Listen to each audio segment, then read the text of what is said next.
보살로 지내다가 예수님을 믿게 된 분의 간증을 우연히 듣게 되었습니다. 그분은 꽤나 그 분야에서는 나름 이름이 있고 또 인정받는 그러한 사람이었습니다. 이제 11월이 되면 이제 또 고3 또 수능이 있고 그러면 그때쯤 되면은 많은 사람들이 온다고 그래요. 뭐 하러 올까요? 점 보러 오는 거죠. 우리 아들 대학에 합격하겠습니까? 못 하겠습니까? 시험은 잘 보겠습니까? 못 보겠습니까? 또 연말이 되면 사람들이 또 많이 찾아온다고 그래요. 그럴 때마다 이제 그분들에게 점을 쳐주고 그랬다는데 그분이 이제 복음을 알고 예수님을 믿게 되었어요. 그러면서 이제 간증할 때 이런 말을 하더라고요. 그 중에는 교회를 다니는 사람들이 참 많이 오더라고요. 라고 안타까워하면서 이야기를 하더라고요. 교회를 다니고 있지만 여전히 뭔가 하나님에 대한 확신과 분명한 믿음이 없으니 여전히 그러한 점괘나 보고 토종비결이나 의지하고 뭐 그런 것을 바라보는 그러한 자칭 이름만 그리스도인들이 많다라는 것입니다. 예수님을 믿는다고 하면서도 또 교회는 열심히 다닌다고 하고 있지만 그 안에 정작 있어야 될 예수의 생명은 없고 여전히 세상이 허탄한 것으로 가득 차 있는 안타까운 자칭 또 이름만 그리스도인들이 그리스도인이라고 말하는 사람들이 의외로 많다라는 것입니다. 여러분들은 이름만 그리스도인입니까? 진짜 그리스도인입니까? 대답이 시원찮네요. 여러분들은 무늬만 예수 믿는 사람입니까? 진짜 예수님 믿는 사람입니까? 확신합니까? 네. 분명한 우리의 그런 신앙을 가져야 됩니다. 신앙 고백이 있어야 돼요. 자꾸 우리가 입술로 시인해야 됩니다. 그래야 이런 쓸데없는 곳에 안 가지. 제가 말했잖아요. 점 보고 싶으시면 저한테 오시라고. 저도 얼마든지 점 봐줄 수 있어요, 여러분. 그들은 생명이 없는 곳으로 봐주지만 저는 생명이 있는 곳으로 봐주기 때문에 이게 더 확실하지 않겠습니까? 예, 점 볼 필요도 없습니다. 우리가 하나님의 인도하심에 다 맡기면 그냥 우리는 천국에 가는 거예요. 굳이 내일이 어떻게 될까, 모레가 어떻게 될까, 우리 자식들은 어떻게 될까 그런 고민하지 마시라고요. 그 사람들이 어떻게 알겠냐고요. 저도 여러분들이 탁 만나면요 알아요. 과거에 참 어렵게 사셨구나. 뻔하잖아요. 거기 온 사람들이 뭐 편하게 사서 온 사람이 있습니까? 뭔 일 있었구만. 뭔 일 있으니까 오지 뭐 뭔 일 없으면 오겠냐고요. 그렇죠. 우리가 그런 것에 우리의 시간과 에너지를 낭비하지 마시고 오직 하나님께 우리 인생을 온전히 맡길 수 있기를 바랍니다. 자, 이사야 선지자가 활동했던 때에 바로 이스라엘 백성들이요 이러한 삶을 살았다라는 거예요. 하나님으로부터 받은 계시의 말씀을 무시하고 자기 고집대로 생활하는 그들의 행위에 대해서 오늘 이사야 선지자는요 눈물로 통곡하고 있는 거예요. 우리의 삶의 고난과 어려움이 찾아올 때 우리가 가장 먼저 해야 될 일은 뭘까? 이웃집 찾아가서 아이고 그때 이런 일이 있었는데 어떻게 이겼냐고 물어볼 것이 아니라 쪼르르 점쟁이 찾아갈 것이 아니라 우리 안에 갑작스럽게 어려운 일이 터졌을 때 우리 가정 안에 어떤 어려운 문제가 부딪혔을 때 우리가 먼저 해야 될 일은 뭐냐? 하나님과의 관계를 점검하라는 거예요. 하나님과의 관계가 바르게 되어 있는가? 내 삶이 지금 하나님과의 바른 관계에 있는가? 아니면 그렇지 않은 관계에 있는가를 우리가 먼저 점검해야 된다는 거예요. 본문에서 하나님은 이스라엘의 죄를 구체적으로 지적하면서 죄에서 돌아설 것을 말씀하고 계십니다. 오늘 마지막 절을 보면은요 뭐라고 되어 있습니까?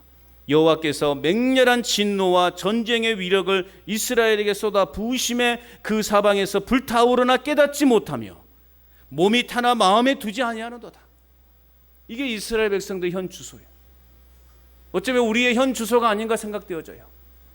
하나님이 우리에게 강력하게 말씀하고 계심에도 불구하고 또 기다리다가 참다 못해 우리에게 채찍을 가하고 있음에도 불구하고 그 채찍의 의미를 깨닫지 못하고 그 채찍의 아픔도 깨닫지 못하고 우리는 여전히 세상 속에서 우리 영혼을, 우리 시간, 우리의 삶들을 낭비하고 있지 않은가? 우리는 돌아봐야 됩니다. 오늘 하나님은 회개하여 하나님의 자녀로 살아가라 라고 오늘 이스라엘 백성들에게 말씀하고 있습니다. 이것은 이스라엘 백성들에게 향한 말씀이 아니라 오늘 저와 여러분들 또 이 땅에 사는 모든 그리스도인들에게 선포되어지는 말씀이라고 저는 믿습니다. 회개하여 하나님의 자녀로 살아가라. 여러분, 회개하여 하나님의 자녀로 살아가시기를 축복합니다. 그렇다면 구체적으로 우리는 무엇으로부터 돌아서서 하나님의 자녀로 살아가야 되는 것인가? 첫째는요, 보지 않는 죄로부터 돌아서야 됩니다. 우리는 죄로부터 돌아서야 돼요. 자, 18절 말씀 우리 같이 읽어볼까요? 18절입니다. 시작. 너희 못 듣는 자들아 들으라. 너희 맹인들아 밝히 보라. 자, 오늘 말씀에 보면 못 듣는 자, 맹인들이라고 그렇게 표현하고 있어요. 이들은 어떤 사람들입니까? 영적 분별력, 참 진리에 대한 이해력이 모자란 사람들을 말해요. 영적 분별력이 없는 사람들, 또 참 진리에 대해서 이해하지 못한 사람들을 오늘 성경에서는 못 듣는 자들아, 맹인들아 라고 그렇게 말씀하고 있는 것입니다. 이스라엘 백성이 하나님의 택함받은 종들임에도 불구하고 수없이 듣고 수없이 보았음에도 불구하고 그들은 깨닫지 못하는 거예요. 얼마나 어리석습니까? 수도 없이 하나님의 기적을 그들의 눈앞에서 보여주었어요. 많은 선지자들을 통해서 하나님은 당신의 그 메시지를 전했어요. 그럼에도 불구하고 그들은 깨닫지 못하는 참 아이러니한 모습을 보이고 있습니다. 하나님의 많은 역사를 보여주셨음에도 불구하고 그들은 하나님을 의지하지 않았다라는 것입니다. 오히려 영적인 눈이 더 어두워서 도울 능력이 없는, 아무런 도움도 주지 않는 우상을 더 섬기는 참으로 어리석은 모습들을 보여왔다라는 거예요. 우리가 요즘 계속 예레미야를 보고 있죠. 예레미야를 통해서 주시는 하나님의 메시지가 무엇입니까? 우상을 버리라라는 거예요. 이제 하나님은 참다 마지막 너희에게 결정을 주니 이제는 너희들이 바벨론에 항복하라는 거예요. 그런데 그들은 어떻게 우리가 바벨론을 항복할 수 있냐? 네가 어떻게 선지자하면서 그런 말을 할 수 있냐? 그러면서 예레미야를 더 곤욕스럽게 만들죠. 그러나 하나님은 결국 그들을 패하십니다. 왜요? 하나님 말씀에 순종하지 않고 우상을 섬기는 그 유다를 하나님께서는 징계하십니다. 또 유다의 심판을 말씀하시면서 이제 하나님은 계속해서 그 주변에 있는 강대국들의 모압이라든가 에돔이라든가 또 이런 여러 가지 주변에 있는 강대국들의 심판에 대해서 말씀하십니다. 그 심판의 가장 큰 원인이 뭐냐? 우상숭배였어요. 우상숭배. 그들은 하나님 앞에 신뢰하지 못하고 자신들이 살만하고 자신들이 먹고 사는 문제가 해결되니 이것이 다 나의 노력과 나의 의지에 의해서, 나의 능력에 의해서 주어진 건 줄 알고 그들은 교만했습니다. 그들은 하나님을 절대적으로 신뢰하지 못했어요. 하나님은 그들을 징계하시겠다 말씀하고 있습니다. 혹 우리 자신이 영적으로 맹인이고 영적으로 규먹은 자가 아닌가? 우리는 우리 자신들을 돌아보아야 하는 것입니다. 계속해서 19절 말씀 볼까요? 19절 읽어봅니다. 시작. 맹인이 누구냐? 내 종이 아니냐? 누가 내가 보내는 내 사자같이 못 듣는 자겠느냐? 누가 내게 충성된 자같이 맹인이겠느냐? 누가 여호와의 종같이 맹인이겠느냐? 하나님의 사명을 받아서 그 하나님의 사명을 수행해야 될 종이 영적 소경이었다라는 말입니다. 사자같이 못 듣는 자겠느냐라는 말씀 속에서 이 사자는요, 으르릉 응 하는 사자가 아니라 이 사자의 의미의 뜻은 보내심을 받은 자라는 뜻입니다. 보내심을 받은 자. 보내심을 받은 자. 그런데 이 보내심을 받은 이 사자라는 원뜻은 뭐냐? 하나님과 가장 가까운 자, 하나님과 가장 친밀한 자라는 뜻, 원뜻을 담고 있어요. 하나님과 가장 가까운 자, 하나님과 가장 친밀한 자. 본문은 하나님의 역사 속에서 특별한 일을 행하기 위해서 택하신 대상인 이스라엘이 가장 가까이 있는 자들이고 가장 친근한 자들인데 하나님은 뭐라고 말씀하고 있습니까? 못 듣는 자요 맹인이라 라고 그렇게 지금 밝히고 있다라는 것입니다. 이 얼마나 모순된 상황입니까? 가장 가까이 있어야 될 사람들이, 가장 친근한 사람들이 보지 못하고 듣지 못하는 이런 상황에 있다 그러면 하나님의 마음이 어떻겠냐고요. 다시 말하자면 하나님이요, 하나님의 심부름을 받고 이제 길을 떠난 사람이 나중에 그 하나님의 심부름을 잊어버려요. 하나님의 심부름을 잊어버리고 자기 마음대로 살다가 나중에서 내가 그래도 하나님의 맡기신 일을 잘했다라고 그렇게 떠벌리는 사람, 착각하는 사람을 말하는 것입니다. 하나님과 가장 가까이 있어야 될 사람이 아무것도 모르고 있다라는 말이죠. 오늘 저와 여러분들은 하나님과 가까이 있는 사람들이에요. 하나님과 가장 친밀한 관계에 있는 사람들이라고요. 그런데 우리가 모르면 됩니까? 안 됩니까? 우리가 하나님에 대해서 모르면 돼요? 안 돼요? 우리가 예수님에 대해서 모르면 돼요? 안 돼요? 예를 들면 그래요. 야, 저 사람 목사잖아. 아니, 저 사람 장로잖아. 저 사람 권사잖아. 아니, 저 사람 오랫동안 교회 다닌 사람인데 뭘 물어도 통 모른다고만 말하고. 그러면 어떻게 되겠어요? 안 되잖아요. 생활하는 것을 봐도 저 사람이 진짜 예수님 믿는 사람인지 하나님 믿는 구석은 전혀 보이지 않는다고 사람들이 말한다면 우리는 신앙생활을 잘못하고 있는 거죠. 그것은 신앙생활이 아니죠. 그건 종교생활이 됩니다. 우리는 종교생활이 되지 말아야 돼요. 신앙생활이 돼야 됩니다. 하나님을 믿는 신앙생활이 돼야 돼요. 그저 종교생활, 마치 우리가 뭐 교회에 가지 않으면 뭔가 좀 마음이 찝찝하고 그냥 교회 가지 않으면 뭐가 이렇게 일주일 살다가 뭐 어려운 일이 쾅 당했다면 아이고 내가 교회 안 가서 그랬는갑다. 여러분, 하나님을 그런 식으로 여러분 비하시키지 말자고요. 우리 하나님은 그런 째쨈 하나님이 아니에요. 여러분이 교회 한번 안 왔다고 해서 그다음 그 주에 그냥 한 대 팍 치시는 하나님이 아니시라고요. 근데 또 교회 안 나오시면 안 돼요. 그런 하나님이 아니시니 교회 안 나가도 되겠네? 타협하시면 안 돼. 우리가 주의를 지키는 건 뭐예요? 하나님을 믿는 그 신앙 때문에 우리가 주의를 지키는 것 아니겠습니까? 그 신앙이 없으면 우리가 주의를 이렇게 내가 정말 몸이 부서지는 한이 있어도 내가 예배당에 이렇게 와서 나는 이곳에서 죽으리라. 그런 마음으로 여러분 우리가 신앙생활 하는 거 아니겠어요? 하나님에 대한 믿음이 있으며. 그래서 우리는 열심히 배워야 되는 거예요. 배우는 일에 최선을 다해야 되고 또 우리가 말씀을 읽는 일에도 최선을 다해야 돼요. 하나라도 알아야 내가 사람들에게 이야기를 해주죠. 평생을 내가 30년, 40년 교회를 다니는데도 성경 구절 하나 내가 모르고 있다면 그 시간 뭐 한 거예요 도대체? 뭐 하신 거예요 그 시간에 도대체?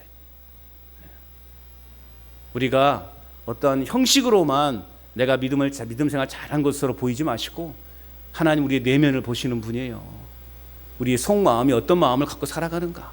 내가 진짜 예수님을 믿는 사람답게 살아가고 있는가? 내가 예수님을 내 삶의 주인으로 인정하며 살아가고 있는가? 그런 믿음이 있을 때 우리는 세상에서 어떠한 조롱이 있고 방해가 있더라도 우리는 믿음 생활을 할 수 있는 거예요. 그게 없으니까 조금만 누가 뭐라 그러면 그냥 삐져가지고 교회 안 나와버리고 그러는 거예요. 여러분, 하나님의 마음을 답답하게 만들지 마십시오. 아멘이십니까? 아멘. 날씨도 더운데 그냥 하나님이 얼마나 짜증나시겠어요. 이런 모습 보시면. 우리는 하나님의 마음을 답답하게 만들어가는 자들이 아니라 하나님의 마음을 시원하게 해드리는 사람들입니다. 할렐루야. 다윗이 그런 사람을 살았잖아요. 하나님 보실 때 마음이 시원하다. 물론 다윗도 실수도 있었고 또 다윗도 여러 가지 범죄도 있었죠. 그럼에도 불구하고 다윗은 끝까지 하나님을 신뢰하는 믿음을 가졌다라는 거예요. 그런 다윗의 모습을 볼 때 신앙을 하나님은 평가하시는 거예요. 내 마음을 시원하게 한 자다. 여러분, 우리도 하나님의 마음을 좀 시원케 해드리십시다. 여러분들만 시원한 에어컨 바람 밑에서 있지 마시고 하나님의 마음도 좀 시원하게 해드리자고요. 그러기 위해서 우리가 열심히 배워야 되고 열심히 더 기도해야 되고 하나라도 더 알려고 우리가 말씀을 읽어가야 되는 거예요. 매일매일 여러분 성경을 풀어가는데 다시 한번 말씀을 드리지만 그냥 답만 찾아 적지 마시고 그 한 장을 좀 제대로 한번 읽어보시라고요. 하나님께서 이 말씀을 통해 나에게 무슨 말씀을 주시는가, 어떤 의미를 주시는가, 적어도 그런 말씀을 우리는 깨달아야 되는 것입니다. 이스라엘이 하나님으로부터 받은 특권을 누리지 못하고 소경처럼 살아가는 그 사실에 대해서 지금 이사야 선지자는요 슬퍼하고 있는 거예요. 예수님이 이 땅에 오셨을 때도요 맹인된 이스라엘은 예수님을 외면했어요. 그래서 결국 어떻게 했습니까? 예수님을 십자가에 못 박아 버렸죠. 그들은 메시아를 기다렸어요. 그러나 정작 메시아가 내 눈앞에 와 있는데 그들이 상상했던 메시아가 아니거든. 그들이 상상했던 메시아는 어떤 메시아였을까요? 민족의 해방자로서 뭔가 좀 이렇게 군중들을 이끌고 가고 혁명을 일으킬 만한 어떤 힘과 재력을 가진 그러한 메시아로 오실 줄 알았어요. 그런데 막상 그들 앞에 메시아라고 말하는 사람이 서 있는 걸 보니 어쨌습니까? 풍채는 볼잘것도 없고 그냥 얼굴도 별로 그렇게 잘생긴 것 같지도 않고 그냥 저 나사렛의 촌뜨기 목수의 아들로 태어난 그 아들이 메시아라고 와 있으니 사람들이 얼마나 실망했겠냐고요. 맨날 이 사람이 하는 일을 보니까 가난한 자 찾아가고 병든 자 찾아가고 저 이방인들 찾아가고 답답하겠죠. 그래서 결국 그들은 어땠습니까? 그들을 메시아로 인정하지 않았어요. 어두워진 거죠. 소경이 되어버린 거죠. 결국 그들은 예수님을 십자가에 못 박았습니다. 그것은 바로 그들 안에 있는 죄의 결과물이죠. 결국 죄는 우리의 영적인 눈을 어둡게 만들어버려요. 그렇기 때문에 우리는 보지 않는 죄로부터 돌이켜서 하나님이 하신 일들을 볼 수 있어야 되는 것입니다. 오늘도 우리가 회개하여 우리의 닫혀있는 영의 눈을 떠서 주님을 바라보는 그 하나님의 자녀로 살아가는 저와 여러분 될 수 있기를 주님의 이름으로 축복합니다. 또한 우리는 무엇으로부터 돌아서서 하나님의 자녀로 살아가야 되는가? 두 번째는요, 듣지 않는 죄로부터 우리는 돌아서야 됩니다. 듣지 않는 죄로부터. 20절 말씀 읽어봅니다. 시작.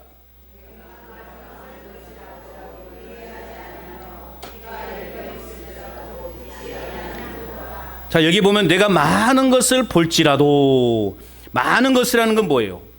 이스라엘 역사 속에서 보여주신 하나님의 다양한 구원 행위들을 말하는 거예요. 또 오늘 귀가 열려 있을지라도 듣지 아니한다. 귀가 열려 있다라는 말은 무슨 말이에요? 이는 이스라엘이 선조로부터 전승되어 오는 가르침을 말하여 곧 율법의 말씀을 열심히 들었다라는 것을 말해주는 거예요. 그들은 목격하고 들었어요. 눈으로 보고 들었어요. 그런데 그들은 보고 들은 내용들의 참 의미를 깨닫지 못했다라는 거예요. 우리도 얼마나 많이 말씀을 듣습니까? 우리는 수도 없이 말씀을 들어요. 요즘은 그야말로 말씀의 홍수 시대가 아닌가. 오히려 이것이 우리 그리스도인들을 더 게으르게 하지 않았나, 영적으로 더 나태하게 만들지 않았나 라는 생각을 해봐요. 과거에 여러분들이 이제 한 20, 30년 전에 신앙생활 할 때마다 어떻습니까? 뭐 인터넷이 있었습니까? 기독교 TV가 있었습니까? 오직 말씀은 교회 안에서만 들었던 거예요. 목사님을 통해서만 들었어요. 그러니까 주일이 기다려지는 거예요. 우리 목사님 말씀을 듣고 싶어서. 그리고 간절한 마음이 우리 안에 있었던 것이죠.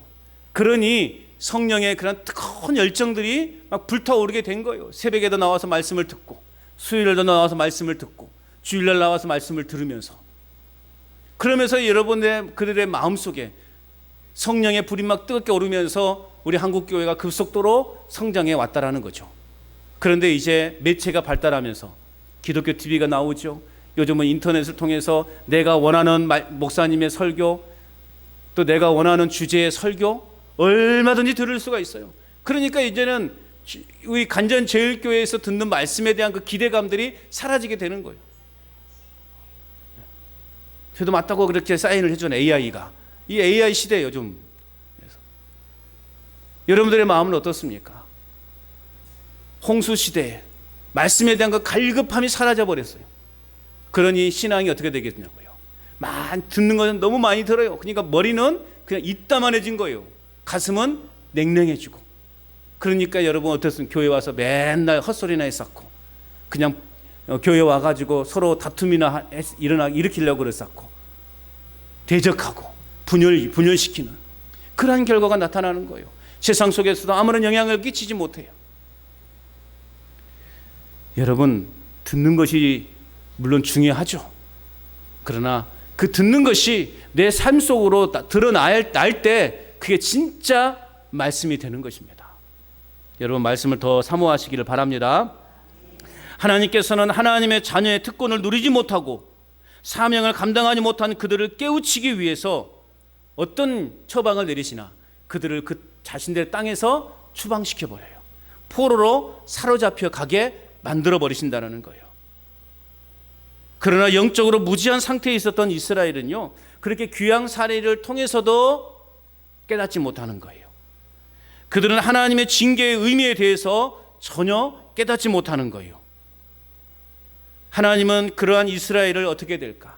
마음 같아서는 그냥 완전히 너와 나는 이제 완전히 차단, 너와 나는 이제 완전히 영구적인 차단, 그렇게 하고 싶었을 거예요. 그럼에도 불구하고 하나님이 그들을 놓지 못한 이유는 뭘까? 하나님이 아무리 말씀을 하고 그냥 망하게도 하고 포로로 끌려가게도 했지만 그럼에도 불구하고 저들은 깨닫지 못하는 이 인간들을 볼 때 하나님 마음이 어떻겠냐고요. 그냥 완전히 그냥 내 기억 속에서 지워버리고 싶은 그런 마음이 들지 않았겠습니까? 그럼에도 불구하고 하나님이 그 백성을 포기하지 않은 이유가 뭘까요? 바로 그들의 이스라엘 선조들, 즉 아브라함과 이삭과 야곱과 또 모세와 다윗과 맺은 그 언약, 그 약속 때문에 하나님은요 그들을 포기할 수가 없었던 거예요. 하나님은 오늘 저와 여러분들의 삶을 보면서도요, 너 이제 내가 모른 체 하련다, 인연을 끊자, 부모 자식 간의 연을 끊자. 인간들은 그렇게 할 수 있잖아요. 그러나 여러분, 부모의 입장에서는 말은 그렇게 했지만 실제로 그게 됩니까? 뭐 그렇게 하신 분도 안 계시겠지만 그렇게 한다 해도 그렇지 않겠죠. 하나님 아버지 마음도 그런 마음이 있었어요. 약속이 있었기 때문에 여호와의 종을 보내셔야만 했던 것이죠. 그래서 우리가 읽고 있는 지금 이사야 42장을 여호와의 종의 노래다라고 그렇게 제목을 붙일 수가 있죠. 그 약속 때문에, 그 언약 때문에 하나님은 여호와의 종을 보내셔야만 했어요. 그래서 결국 영적 암흑 상태에 있는 이스라엘의 상태에 종의 출현을 강력히 요구하는 상황이다라고 말할 수 있습니다. 그 여호와의 종을 통해서 그 민족을 죄에서부터 구원하시기로 작정하신 거죠. 오늘 하나님께서 저와 여러분들을 포기할 수가 없어서 예수님을 보내셔서 그 예수님을 통해서 죄로부터 자유를 얻게 하셨다라는 말씀입니다. 21절 말씀을 읽어볼까요? 시작. 여호와께서 그의 의로 말미암아 기쁨으로 교훈을 크게 하며 존귀하게 하려 하셨으나 주님은 백성을 구원하셔서 의를 이루시려고 힘쓰신 하나님이시다는 거예요. 그래서 주께서는 율법과 교훈을 높이셨고 백성이 율법과 교훈을 존중하기를 바라셨다라는 거예요. 그의 의로 말미암아, 오늘 말씀하고 있죠. 21절에 그의 의로 말미암아, 이것은 자기의 의로우심을 위하여라는 말이에요. 즉 이는 하나님이 그의 백성에게 요구하시는 의의 수준을 통해서 하나님 당신의 그 위엄과 의로우심을 나타내신다라는 것입니다. 또한 이것은요, 하나님의 의로우심으로 그 백성들 또한 의로워야 한다라고 그렇게 말씀하고 있는 거예요. 하나님이 의로우시니 저와 여러분도 의로운 삶을 살아가야 된다는 거예요. 그러면 여기에서 말하는 의는 뭔가? 이 의라고 하는 것은요, 사랑과 밀접한 관계에 있다라는 거죠. 그러니까 하나님의 사랑을 생각하지 않고서는 하나님의 의를 생각할 수 없다라는 말이에요. 또한 하나님의 의를 생각하지 않고서는 하나님의 사랑을 생각할 수 없다라는 거예요. 무슨 말이냐? 이 같은 사랑과 의의 밀접성을 전제로 할 때 하나님의 사랑인 그 절정인 예수 그리스도의 십자가의 사건을 생각하지 않을 수 없다라는 거예요. 하나님은 당신의 그 의를 이루시기 위해서 내가 너희를 얼마나 사랑하는 줄 아느냐? 라는 것을 증명해 보이시기 위해서 예수 그리스도를 보내주셨다는 거예요. 하나님은 죄인에 대한 무한한 사랑과 죄인을 죄 없다 라고 그렇게 할 수 없는 공의를 동시에 충족시키기 위해서 독생자를 보내주신 거예요. 오늘 우리 안에 있는 죄를 다 사하시기 위해서. 하나님은 우리를 모른다고 말씀할 수도 있지만, 그러나 하나님의 그 약속, 그 언약 때문에 우리를 모른다 말씀하지 않으시고 우리 안에 있는 죄성을 다 깨끗하게 씻어내 버리시기 위해서 독생자 예수 그리스도를 보내어 주셨다라는 것입니다. 22절 읽어봅니다. 시작. 이 백성이 도둑맞으며 탈취를 당하며 다 굴 속에 잡히며 옥에 갇히도다. 노략을 당하되 구할 자가 없고 탈취를 당하되 되돌려 주라 말할 자가 없도다. 자, 하나님께로부터 율법의 계시를 받은 선민으로서의 온갖 특권을 누리고 있음에도 불구하고 그들을 존귀케 하시려는 그 하나님의 뜻과는 정반대의 모습, 곧 약탈당하고 포로로 잡혀가는 그 비참한 모습을 자초하는 이스라엘의 비극상을 오늘 우리에게 보여주고 있다는 거예요. 아니, 하나님께서 베풀어 놓으신 그 잔치상이 풍성하게 있음에도 불구하고 그들은 그 잔치상에서 음식 하나 제대로 먹지 못하고 그냥 저 밖에서 쫄쫄 굶고 있는 그 어리석은 모습을 지금 보여주고 있는 것입니다. 물론 오늘 우리 상황과 적용하자면 하나님의 자녀들이 말씀과 교훈을 받지 아니하면 우리는 어떻게 될까? 우리는 늘 세상에서 터지고 또 마귀의 밥이 되고 세상에서 욕먹고 살아가는 사람들이 될 수밖에 없어요. 말씀을 우리는 귀담아 들어야 되는 것입니다. 양심도 윤리도 신앙도 탈취당하고 우리의 영혼은 그저 어두운 세력에게 잡혀서 그래도 누구 하나 구원할 자가 없다. 오늘 22절의 말씀이 그런 의미인 거예요. 그들이 지금 얻어 터질 대로 터져 있는데 모든 걸 다 빼앗겨 버렸는데도 누구 하나 와서 나에게 이 상처를 치료해 줄 사람도 없고 나의 이 억울함을 해결해 줄 수 없는 그런 상태에 빠진, 하나님의 말씀을 듣고도 깨닫지 못하고 순종하지 못하면 오늘 우리도 귀먹은 자들이 될 수밖에 없다라는 것입니다. 듣는 것이 중요한 것이 아니라 듣고 순종하는 것이 더 중요하다. 할렐루야. 네, 순종하셔야 되는 거예요. 듣지 않는 죄는 하나님이 주신 사명을 이행하지 못합니다. 그 때문에 우리는 1차적으로 들어야 돼요. 그리고 우리는 그 듣는 말씀을 우리의 삶 속에서 실천해 나가야 되는 거예요. 오늘 하나님은 회개하고 돌아오라, 회개하고 하나님의 자녀로 살아가라. 그렇다면 오늘 우리는 그 말씀을 들었다면 우리는 깨달아 순종해서 회개하여 하나님의 자녀로 살아가는 저와 여러분이 되어야 할 줄로 믿습니다. 또한 무엇으로부터 돌아서서 하나님의 자녀로 살아가야 되는가? 세 번째는요, 불순종의 고리로부터 돌아서야 됩니다. 23절 읽어볼까요? 시작. 너희 중에 누가 이 일에 귀를 기울이겠느냐? 누가 뒤에 올 일을 삼가 듣겠느냐? 자, 이 일은 이스라엘이 당한 비참한 포로의 현실, 또 구원에 이르게 하는 율법의 계시를 가리키는 거예요. 또 24절 계속 읽어봅니다. 시작.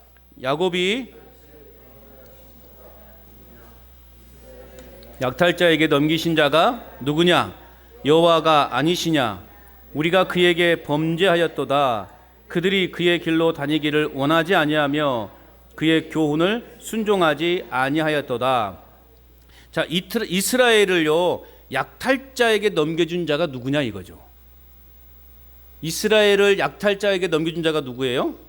우리 주님이시라는 거예요. 그 이유가 뭐냐? 우리가 주님께 죄를 범하였기 때문이다. 그렇게 말하고 있어요.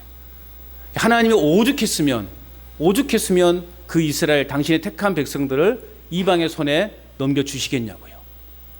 하나님은 많은 선지자들을 통해서 그들의 죄를 지적했어요. 제발 좀 이제 우상을 버리고 하나님 한 분, 우리의 하나님 한 분만을 섬겨라. 많은 선지자를 통해서 이렇게 간절히 외쳤지만 그들은 끝끝내 그 선지자들의 외침을 거부해 버렸어요. 그러니 결국 하나님이 참을 수가 없어서 이제는 이방에 오죽했으면 이방의 왕 바벨론의 그 느부갓네살 왕을 도구로 삼으셔서 이 유다를 하나님 당신의 택한 백성을 포로로 끌고 가게 하신 거예요. 얼마나 하나님 마음이 답답하셨을까요? 우리가 주의 길로 걸으려 하지 않았고 주의 법을 순종하려 하지 않았기에 하나님이요 심판에 넘겨버리신 것입니다. 여러분, 우리가요 제대로 신앙생활을 못하잖아요. 그러면요 믿지 않는 사람들을 통해서요 깨우침을 주십니다. 얼마나 창피하겠어요. 저의 부끄러운 고백을 하자면요, 제가 군대 훈련소에서 훈련을 받는데 얼마나 힘들었게요. 겁나게 힘들었습니다. 지금이야 뭐 상황이 다르죠. 너무 힘들었어요. 그러니까요 저도 모르게, 근데 이 교관들이 또 시켜요. 욕하라고 시키더라고요. 막 힘들지? 너희들 힘들지? 욕해래. 나한테 욕하래. 개 있잖아요. 개. 있잖아요. 왈왈왈 하는 그 욕을 막 자기한테 하래요. 힘든 걸 그렇게 풀어라는 거요. 그러니 막 이 훈련병들이 막 좀 항상 이 교관들 중에는 꼭 별명이 독사의 별명들이 있어요. 어떤 사람은 좀 순하게 훈련시킨 사람이 있으면 그것도 다 자기 짜고 하겠지만은 정말 저 사람만 오면 막 벌벌벌 떨 정도로 막 그렇게 무시무시한 교관이 있었어요. 그 교관이 늘 그래 세워놓고 욕하라고 빨리. 자 1분 준다. 욕해. 그럼 막 그냥 있는 욕 다 퍼부어요. 저 할게요 안 할게요? 했어요. 저도 기회는 이때다. 그래서 막 그냥 욕을 했어요. 내가 이렇게 욕을 잘하는지 몰랐어요. 그런데요 이게 이제 버릇이 되어버렸는지 저도 몰랐는데 한참 저희가 이제 6주 훈련을 받았는데요, 한 3주 4주째 정도 되니까요 옆에 있는 동기가 그러는 거예요. 너 교회 다니면서 왜 이렇게 욕을 많이 하냐고. 와, 그 말을 들은 순간 그냥 뭐 이따마는 걸 그냥 뒤통수 하나 맞는 것처럼 기분이 들었어요. 왜냐하면 제가 그때 훈련소에서 처음 교회 갔을 때 훈련소에 교회가 있거든요. 교회 가서 제가 성가대 지휘도 했거든요. 막 우리 훈련생들 모아가지고 막 제가 그 정도예요. 예? 훈련소에서요 훈련병도 모아가지고 성가대도 했다니까, 제가 지휘를 했다니까요. 그런데 제 입술에서는 힘드니까는 막 17과 19 사이에 그 이야기가 막 저도 모르게 나왔던 것 같아요. 막 욕이 그냥 나왔던 것 같아요.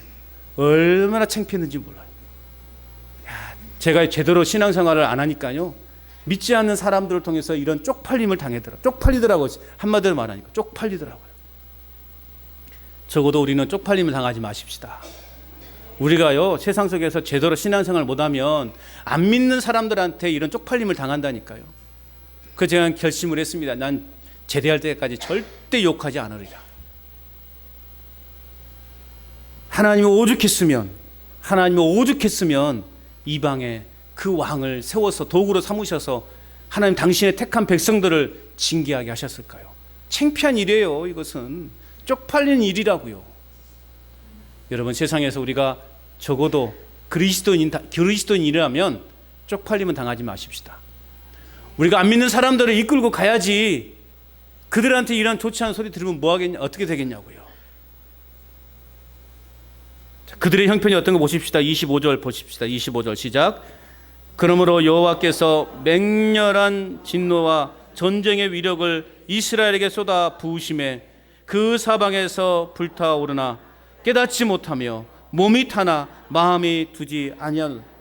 지금 이들의 영적 육적 감각은요 완전히 사라져버린 거예요. 무감각 상태가 되어버린 거예요. 사방에 불이 타오르는데 알지 못하는 거예요. 내 몸이 심지어는 불이 타고 있지만 깨닫지 못하는 거예요. 정상적인 인간이 아니죠. 다시 한번 이스라엘이 영적 소경됨을 오늘 본문에서는 지적하고 있습니다. 소경됨이란 무엇이냐? 하나님의 계시에 대한 무지, 듣지 않으려는 그 완악함, 그리고 당하고 있는 현실의 이유를 알지 못하는 것, 이것이 바로 영적 소경이고 영적 규모글이라는 것입니다. 이스라엘은 그런 의미에서 소경이었고 규모글이었습니다. 이쯤 되면 우리는 앞장에서 언급된 소경의 눈을 뜨게 하는 것이 종의 중요한 사역이라는 것을 알 수 있죠.